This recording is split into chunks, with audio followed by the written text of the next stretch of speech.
Hi guys.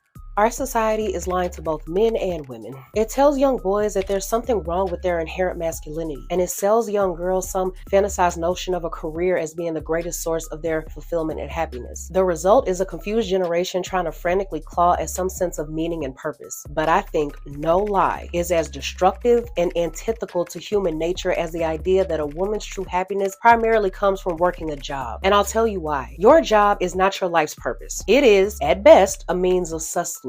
Too often, the word career is thrown around by people when they want to glorify and fantasize what's really just having a job. Having a career that actually gives you enough meaning and purpose and excitement in life is a luxury only a few people have. The vast majority of people have jobs they hate, and they only do that job they hate because they have bills to pay. I'm not sure why anyone would think that's more fulfilling than family, children, and marriage. Women bear the greatest brunt of this lie. Their most vital and fertile years are spent slaving away at these jobs until they realize that they're stuck in a life they don't want to live. This is reflected in the phenomenon of female lawyers disproportionately dropping out of law firms after the age of 30. This is when they find out that their life is being eaten up by a workplace that ultimately doesn't give a damn about them. And when surveyed, over 48% of women have stated that work-life balance is the biggest reason they want to quit. Working a job isn't exactly the female empowerment that feminists told us it was going to be. Women went out of their way to escape the patriarchal oppression of their husbands, but usually just found themselves working for a male boss somewhere on the corporate ladder. Except that male boss didn't give a damn about them and could easily replace them at the drop of a hat. The same women that cringed at the thought of making their husbands a coffee or a sandwich now finds herself running errands around the workplace trying to make sure that the male boss is happy and types up a good report. To me, this seems like human relationships are becoming less meaningful and more focused on money and feminist ideas, where women think they're gaining freedom, but they're actually facing a worse kind of oppression because it's done covertly. And the most tragic part is the women that are most likely to fall for this lie are the women in their 20s and 30s. It's just a harsh biological fact that those are also the most fertile years of a woman's life. Many women find themselves at the end of their career road, having missed the intersection where they actually needed to make important decisions about marriage and children and family. And usually there's no going back. There's a great book everyone should read called The Top 5 Regrets of the Dying. I think that's enough to change anyone's perspective on this. Ronnie was a nurse caring for terminally ill patients and recording their life's regrets before they died. She writes that one of their greatest regrets on the deathbed that they were on was that they wish they hadn't worked so hard and actually spent more time with family. I think there's a lesson in that we could all learn before we get to that stage ourselves. So with that being said, until the next video, I'll see you guys later.